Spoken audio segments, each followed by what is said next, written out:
वचन की राह पर चले हम सदा, यीशु का साथ हो रहे हमारी हर दुआ।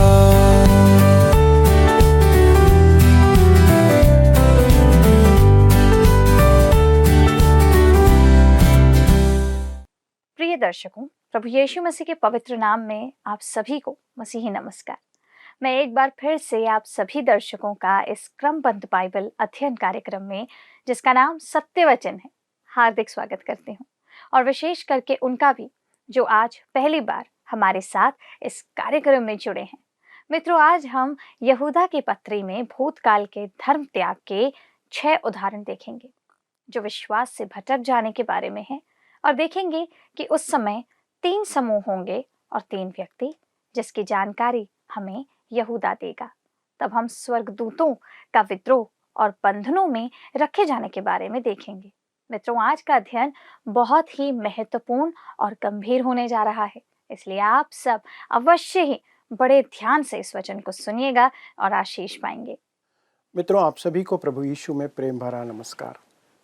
आज के सत्यवचन बाइबल अध्ययन में आपका पुनः स्वागत है। हम यहूदा की पत्री में बहुत ही महत्वपूर्ण विषयों पर मनन करते हुए पिछले प्रसारण में देख रहे थे कि प्रेरितों की कलीसिया के उत्तर काल में कुछ ऐसे मनुष्य मसीही विश्वास में प्रवेश कर गए थे जो प्रभु यीशु मसीह को स्वीकार तो करते थे, परंतु वो मात्र ऊपरी दिखावा था। ऊपरी दिखावे के कारण कलीसिया उन्हें ग्रहण कर रही थी, परंतु वे वास्तव में प्रभु यीशु को स्वीकार नहीं कर रहे थे या नहीं करे थे। वे तत्व ज्ञान में विश्वास रखते थे। उनके अनुसार आत्मा और शरीर में परस्पर संबंध नहीं था, क्योंकि शरीर अशुद्ध है और शरीर के काम अशुद्ध हैं। शरीर के कामों का आत्मा से कोई संबंध नहीं है, ऐसा वे सोचते थे। अतः शरीर कुछ भी कर सकता है। यहूदा कहता है कि वे इस प्रकार परमेश्वर के अनुग्रह को शारीरिक अभिलाषाओं में बदलकर अपमानित कर रहे थे। और अब हम देखेंगे कि अविश्वास की दशा में इस्राएल का जंगल में नाश हुआ। अब यहूदा हमें धर्म त्याग के 6 उदाहरण देने जा रहा है। इससे पहले कि हम इन बातों को जानें, मैं आपको समझाना चाहता हूं कि धर्म त्याग क्या है। दोस्तों, यहाँ पर थायर यूनानी शब्द एपिट्यूम्यूमी का अर्थ समझाते हुए कहते हैं, इसका अर्थ है हटा देना, निकाल देना, दूर चले जाना या किसी चीज से अलग हो जाना। जब दूसरा थिस्सलुनीकियों में इसका उपयोग किया गया तो मेरी समझ में इसके अर्थ के 2 पहलू हैं। इसका पहला अर्थ यह है कि कलीसिया का हटाया जाना, क्योंकि थिस्सलुनीकियों को लिखे पौलुस के पहले पत्र में उसने चर्च या कलीसिया के उठाए जाने की बात कही थी। कलीसिया का उठाया जाना पहले होना चाहिए। और यूनानी शब्द एफिस्टोमी का अर्थ है प्रस्थान, अर्थात चर्च का उठाया जाना। पृथ्वी के विश्वासियों का हटाया जाना संसार को पूर्ण धर्म त्याग की स्थिति में ले आएगा, अर्थात विश्वास का प्रस्थान या विश्वास का हटाया जाना। इसी बात को प्रभु यीशु मसीह लूका 18 अध्याय के 8 में कहते हैं, मनुष्य का पुत्र जब आएगा तो क्या पृथ्वी पर विश्वास पाएगा। दोस्तों, जिस प्रकार से यूनानी भाषा में यह प्रश्न पूछा गया है, उसका उत्तर नकारात्मक ही आता है। इस कारण इसका उत्तर नहीं है। जब वह पृथ्वी पर आएगा, वह पृथ्वी पर विश्वास नहीं पाएगा। विश्वास पूर्ण रूप से उस समय समाप्त हो चुका होगा, संपूर्ण धर्म त्याग जिसे हम कहते हैं। और यह तब तक नहीं हो सकता जब तक कि सारे विश्वासी पृथ्वी से उठा ना लिए जाएं। यद्यपि यह घटना किसी भी क्षण हो सकती है, इसलिए हमें तैयार रहने की आवश्यकता है। दोस्तों, अब यहूदा हमें भूतकाल के धर्म त्याग के 6 उदाहरण देता है, अर्थात विश्वास से भटक जाने के। उस समय 3 समूह होंगे और 3 व्यक्ति। सबसे पहले हम 3 समूहों के बारे में देखते हैं। आइए हम पढ़ें यहूदा की पत्री का 5वां पद। लिखा है, पर यद्यपि तुम सब बात एक बार जान चुके हो, तो भी मैं तुम्हें इस बात की सुधि दिलाना चाहता हूं कि प्रभु ने एक कुल को मिस्र देश से छुड़ाने के बाद विश्वास न लाने वालों को नष्ट कर दिया। दोस्तों, जंगल में इस्राएल के अविश्वास के कारण वे नाश किए गए, और यह परमेश्वर द्वारा धर्म त्याग को दंड देने का एक उदाहरण है। कादेश बरने आकर इस्राएल ने प्रतिज्ञा के देश में प्रवेश करने से इनकार कर दिया था।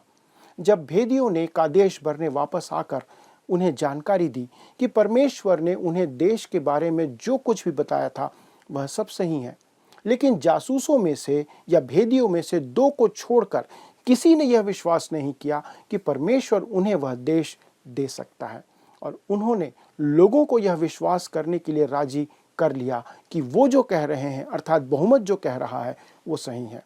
पहले तो यह विश्वास नहीं करना चाहते थे कि यह एक अच्छी भूमि है, और जब उन्हें यकीन हो गया कि यह एक अच्छी भूमि या स्थान है, तो वे यह विश्वास नहीं कर रहे थे कि परमेश्वर उन्हें उस देश में ला सकता है। उन्होंने परमेश्वर पर विश्वास करने के बजाय जंगल में रहना पसंद किया। यह धर्म त्याग का एक उदाहरण है। विश्वास से विमुख होना, फिर जाना। वे उस पूरे आधार से विमुख हो गए जिस पर परमेश्वर उन्हें मिस्र से छुड़ा कर लाया था। परमेश्वर ने उन्हें दो भागों वाली एक प्रतिज्ञा दिया था। पहला, मैं तुम्हें मिस्र से बाहर निकाल लाऊंगा, और दूसरा, मैं तुम्हें उस देश में ले आऊंगा या बसाऊंगा। लेकिन इस्राएल के अविश्वास ने उन्हें जंगल में वापस धकेल दिया, और परमेश्वर ने उन्हें वहां 38 साल तक छोड़ दिया, जब तक कि कालेब और यहोशू को छोड़कर जितने भी वयस्क पीढ़ी के लोग थे सब वहां मर नहीं गए। इस्राएल ने अपनी संतानों को देश में ना जाने के बहाने के रूप में इस्तेमाल किया था, जैसा कि गिनती 14 अध्याय के 31 पद में लिखा है, परंतु तुम्हारे बाल बच्चे जिनके विषय तुमने कहा कि वे लूट में चले जाएंगे, उनको मैं उस देश में पहुंचा दूंगा, और वे उस देश को जान लेंगे जिसको तुमने तुच्छ जाना है। परमेश्वर उनसे ये कहता है।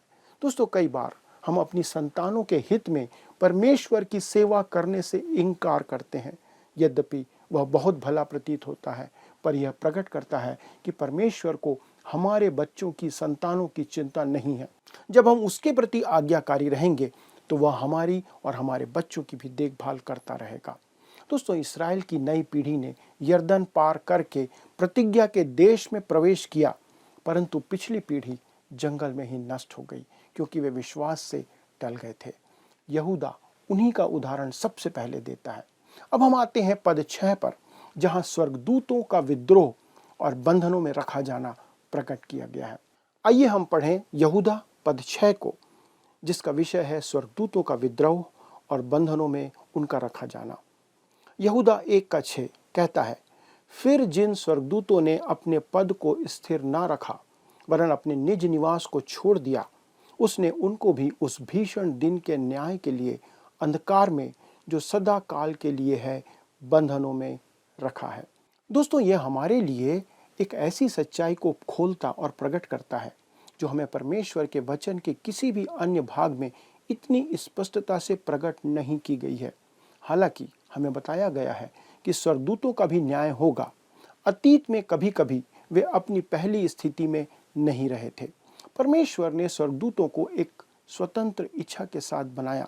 स्वर्गदूत मनुष्यों की तरह प्रजनन नहीं कर सकते, इसलिए उन्हें मनुष्यों की तरह पापी स्वभाव विरासत में प्राप्त नहीं होता है। प्रत्येक स्वर्गदूत को परमेश्वर ने एक स्वतंत्र इच्छा के साथ बनाया है। अब इनमें से कुछ आध्यात्मिक प्राणी विद्रोह में फंस गए और अब वे जंजीरों में बंधे हुए हैं। मित्रों, गिराए गए स्वर्गदूत 2 समूहों में विभाजित हैं। जिस समूह का विद्रोह इतना बड़ा था वह स्पष्ट रूप से आज बंद है और कैद में है, और अब उसे घूमने फिरने की कोई आज़ादी नहीं है। गिराए गए स्वर्गदूतों के दूसरे समूह को विचरण करने की आज़ादी है और वे शैतान के नेतृत्व में आज जी रहे हैं। ऐसा प्रतीत होता है कि ये वही दुष्ट आत्माएं हैं जिनका उल्लेख पवित्र शास्त्र में किया गया है, जो हमारे दिनों में प्रमुखता से आज काम कर रहे हैं। कई सालों तक चर्च के उदारवादी समूह ने अलौकिक और स्वर्गदूत जैसे प्राणियों के अस्तित्व को नकारा है। हम भौतिकवाद के युग में रह रहे हैं और दृष्टिकोण यह था कि ईश्वर और स्वर्गदूतों का विचार अंधविश्वास माना जाए। हक्सले ने कहा था कि ईश्वर में विश्वास बिल्ली की फीकी मुस्कान की तरह है जो इस वैज्ञानिक युग में गायब हो रही है। मित्रों, 1963 में बेन हैच ने अंतरिक्ष युग का नया ईश्वर नाम से एक लेख लिखा था। उसमें वे कहते हैं, आधुनिक इतिहास में दर्ज सबसे आश्चर्यजनक घटना को हमारे इतिहासकारों ने आमतौर पर नज़रअंदाज किया है। यह ईसाई धर्म का खत्म होना है। न केवल बाइबल की कहानियां चलन में हैं, बल्कि धर्म का एक गहरा पक्ष भी उभरता हुआ दिखाई दे रहा है। यह मानव आत्मा और मृत्यु के बाद उसके जीवित रहने की रहस्यमय अवधारणा है। पादरी अभी भी इस विषय पर उपदेश दे रहे हैं और मंडली अभी भी सुन रही है, लेकिन मंडली और पादरी दोनों ही आज चर्च से संग्रहालय में चले गए हैं। मित्रों, आज धर्म एक संवेदनशील विषय है, इसलिए नहीं कि लोग गहराई से विश्वास करते हैं और भावनाओं के साथ इस तरह के विश्वास का बचाव करने के लिए वे तैयार हैं, बल्कि इसलिए कि वे इस पर चर्चा नहीं सुनना चाहते हैं। वे नहीं जानते कि वे क्या महसूस करते हैं और वे नहीं जानते कि ईश्वर उनके स्वर्गदूतों और उनके चमत्कारों के बारे में उन्हें क्या कहना है। वे ईसाई विरोधी या असामाजिक या निंदा के पात्र नहीं दिखना चाहते हैं। दोस्तों, वे चुप्पी साध लेते हैं। इस चुप्पी में पिछले सभी अज्ञेयवादी हंगामे से ज्यादा धर्म तेजी से गायब होता हुआ दिखाई देता है। याद रखें कि बेन हच ने 1963 में यह लिखा था। उस समय से एक जबरदस्त जागृति संसार में आई है। कई वर्षों से उदारवाद, कलीसिया और अलौकिक सभी चीजों की समाप्ति की भविष्यवाणी करता आ रहा है। यह वर्तमान में मुक्त विचारक कलीसिया का चित्रण है। तथापि हाल ही में अलौकिक बातों में रुचि जागृत होने लगी है, ऐसा दिखाई देता है। दोस्तों, रोचक बात तो यह है कि जागृति कलीसिया से उत्पन्न नहीं हुई है, ना ही रूढ़िवादी कलीसिया से। जागृति उन कॉलेजों से आरंभ हुई है जो कभी पूर्णतः भौतिकवादी थे और अलौकिकता के में कमी पर विश्वास नहीं करते थे। आज वे आत्माओं, शैतान, परमेश्वर एवं बाइबल की भी चर्चा करते हैं। अलौकिक बातों में यह रुचि अकस्मात ही जागृत हुई है और इस अंतरिक्ष युग में भी स्वर्गदूत बुद्धिमानी की बात लगती है। दोस्तों, स्त्री पुरुष इस भौतिकवादी संसार के पागलपन पर चिंतित प्रतीत होते हैं।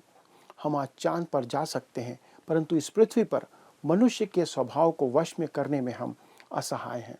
आज गुंडे सड़कों पर घूम रहे हैं और कानून को मानने वाले घरों में बंद हैं। कुछ वर्षों पूर्व यही भौतिकवादी पीढ़ी कहती थी कि मनुष्य का स्वभाव सुधर रहा है, अतः हमें नियमों की आवश्यकता नहीं है, कानून का डंडा हटा लिया जाए।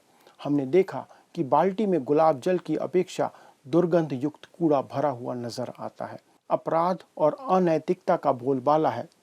एक प्रश्न पूछा जाता है अक्सर, यह सब बुराइयां और अवर्णित अपराध जो हो रहे हैं, तो इनकी उत्पत्ति कहां से हो रही है?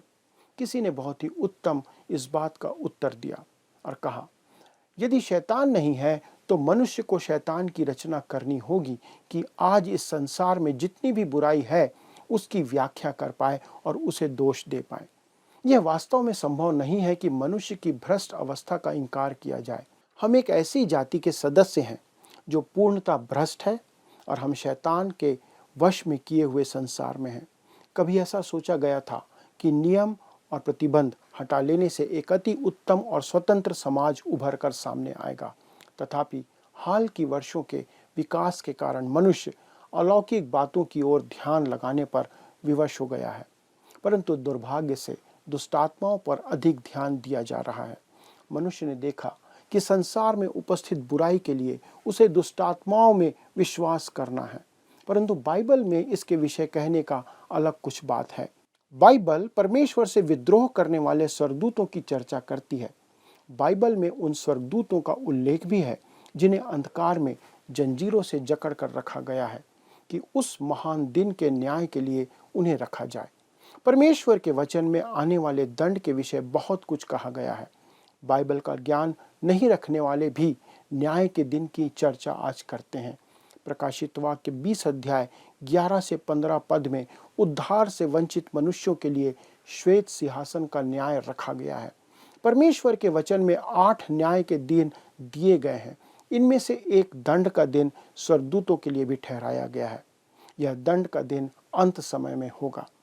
कुरंथ की कलीसिया को लिखी पत्री में पुनरुत्थान का क्रम व्यक्त किया गया है, जैसा पहला कुरंथी 15 उसके 23 से 25 में हम पढ़ सकते हैं।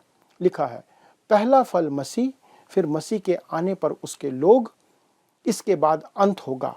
उस समय वह सारी प्रधानता और सारा अधिकार और सामर्थ का अंत करके राज्य को परमेश्वर पिता के हाथ में सौंप देगा, क्योंकि जब तक कि वह अपने बैरियों को अपने पांव तले ना ले आए तब तक उसका राज्य करना अवश्य है। अतः सहस्त्र वर्षीय प्रभु राज में दुष्टात्माओं को दंड दिया जाएगा। बाइबल में स्वर्गदूतों के न्याय के विषय में बहुत कुछ लिखा हुआ है। पहला कुरिन्थी 6:3 में कहता है, क्या तुम नहीं जानते कि हम स्वर्गदूतों का न्याय करेंगे, तो क्या सांसारिक बातों का निर्णय ना करें? यदि पौलुस इसे नहीं लिखता तो हमें ज्ञात नहीं होता मित्रों। 1000 वर्ष के राज्य में हम प्रभु यीशु के साथ होंगे। पतरस अपनी पत्री में दूसरे पतरस 2:4 में कहता है, क्योंकि जब परमेश्वर ने उन स्वर्गदूतों को जिन्होंने पाप किया नहीं छोड़ा पर नरक में भेजकर अंधेरे कुंडों में डाल दिया ताकि न्याय के दिन तक बंदी रहें। मित्रों, अंधेरे कुंडों का अर्थ है बंधन, कि वे किसी स्थान पर बंदी रखे गए हैं। जैसा हमने देखा था कि यह स्वर्गीय सेना अपने न्याय का इंतजार कर रही है। इसके अतिरिक्त गिराए हुए स्वर्गदूतों का एक समूह भी है जो आज संसार में विचरण कर रहा है। अंधकार की सामर्थ्य वास्तविक है और वे काम कर रहे हैं। प्रकाशित वाक्य 20:10 में भी गिराए हुए दूतों के न्याय का उल्लेख किया गया है। लिखा है, उनका भरमाने वाला शैतान आग और गंधक की उस झील में, जिसमें वह पशु और झूठा भविष्यवक्ता भी होगा, डाल दिया जाएगा और वे रात दिन युगान युग पीड़ा में तड़पते रहेंगे। दोस्तों, यह नरक का चित्रण है जो आग की झील है। आग इस बात का एक बहुत ही कमजोर प्रतीक है कि यह कितना भयानक होगा। आखिरकार यहाँ जिन आध्यात्मिक प्राणियों का उल्लेख किया गया है वे आध्यात्मिक प्राणी हैं, और जैसा कि हम जानते हैं कि आग का आध्यात्मिक प्राणी पर कोई प्रभाव नहीं होता। इसके अलावा शैतान अंतिम दिनों के महाक्लेश के दौरान विश्वासियों और विशेषकर इस्राएल के भयंकर उत्पीड़न के लिए जिम्मेदार होगा। जैसा प्रकाशित वाक्य 12:9 में लिखा है, तब वह बड़ा अजगर अर्थात वही पुराना सांप जो इब्लीस और शैतान कहलाता है और सारे संसार का भरमाने वाला है, पृथ्वी पर गिरा दिया गया और उसके दूत उसके साथ गिरा दिए गए। मित्रों, आज भले ही हम बहुत तरक्की कर रहे हैं, विज्ञान और संसार की विचारधारा बाइबल के विरुद्ध जा रही है, पर परमेश्वर ने अपने वचन में सारी बातों का उल्लेख किया है। हमें सिर्फ विश्वास की आंखों से उसे देखना है, विश्वास परमेश्वर और उसके वचन पर। आइए हम परमेश्वर पर भरोसा रखें और विश्वास में बढ़ते चले जाएं। आइए प्रार्थना करें। स्वर्गीय पिता, हम धन्यवाद देते हैं कि आपका वचन इस बात को स्पष्ट करता है कि आप न्याय सभी के लिए करने जा रहे हैं, चाहे वे स्वर्गदूत हों, चाहे वे ऐसे स्वर्गदूत हों जो कि आपको धोखा दे चुके हैं, या मनुष्य हो जो आपका वचन नहीं मानता। हम सभी प्रभु उस न्याय के लिए तैयार किए जा रहे हैं। अनुग्रह करें पिता कि हम आपके न्याय और दंड से सचेत हो जाएं और आज ही इसी पल से अपने जीवन को परिवर्तित करें, क्योंकि हम जानते हैं प्रभु, आपके दंड का सामना कोई नहीं कर सकता। उस आग में कोई जीवन नहीं रह सकता जहाँ पे कि आप उनको डालने वाले हैं। प्रभु दया करें कि हम इन बातों से अपने जीवन को परखें और सही चाल चलें। हमारे सभी दर्शकों के लिए यही विनती करते प्रभु कि ये वचन उनके जीवन में काम करे और अनुग्रह करके प्रभु उन्हें वचन अनुसार चलने के लिए प्रेरित करें। धन्यवाद के साथ पिता इस विनती को प्रभु यीशु क्रिस्त के नाम से मांगते हैं, आमीन। दोस्तों, अगले प्रसारण में इस अद्भुत अध्ययन को आगे बढ़ाएंगे और हम इन बहुत सी भेद की बातों को सीखेंगे। तो फिर हमारे साथ शामिल होइएगा। तब तक परमेश्वर का वचन, उसका अनुग्रह, उसकी उपस्थिति आपके साथ बनी रहे। प्रभु आपको आशीष दे। आइए अब हम प्रश्नों को देखें। पिछले प्रश्न का उत्तर है सी, परमेश्वर उनके जीवन से बाहर रहता है। भक्तिहीन मनुष्यों की पहचान है कि परमेश्वर उनके जीवन से बाहर रहता है। आज के अध्ययन पर आधारित प्रश्न है, पवित्र शास्त्र बाइबल में कितने न्याय के दिनों का उल्लेख किया गया है? ए 1, बी 4, सी 7, डी 8। मित्रों, इस प्रश्न का उत्तर हमें कल सुबह 6 बजे से पहले विकल्प ए, बी, सी या डी के साथ अपना नाम, पता, स्थान के साथ 9651433397 पर SMS या WhatsApp करें। मित्रों, आज हमने महत्वपूर्ण बातों को सीखा कि यहूदा आरंभिक कलीसिया को चेतावनी दे रहा था कि उनमें कुछ लोग ऐसे हैं जो विश्वास का नाम धरकर परमेश्वर और प्रभु यीशु की निंदा के काम कर रहे थे। अतः वे उनके बहकावे में आकर सच्चे विश्वास से ना टल जाएं, क्योंकि परमेश्वर विश्वास ना करने वालों को नष्ट कर देता है, जैसे उसने जंगल में इज़राइल की पूरी एक पीढ़ी को नष्ट किया था। उसने तो स्वर्गदूतों को भी दंड देने के लिए बंदी बनाकर अंधकार में रखा हुआ है, क्योंकि उन्होंने परमेश्वर से विद्रोह किया था। इसी प्रकार मसीह के अनुयायी यदि विश्वास से टल गए तो भी वे परमेश्वर के दंड के भागी होंगे। इसलिए आज अपने जीवन का मूल्यांकन कीजिए और देखिए कि आप कहाँ पर हैं, कहाँ खड़े हैं, और अपने जीवन के लिए विचार कीजिए। अगले प्रसारण में आपसे फिर मुलाकात होगी। तब तक आप सब प्रभु की संगति में बने रहिए। इस अध्ययन को दोबारा सुनने के लिए आप हमारे YouTube पर वर्ड रिसाउंड्स हिंदी में इस कार्यक्रम को सुन सकते हैं। अधिक जानकारी और प्रार्थना के लिए आप दिए गए नंबर पर संपर्क कर सकते हैं। हमारे परामर्शदाता आपकी सहायता अवश्य करेंगे। आज के लिए मुझे इजाजत दीजिए। जय मसीह की। क्या आपको यह कार्यक्रम पसंद आया? अभी हमें एक मिस कॉल करें और आप अगले विजेता हो सकते हैं।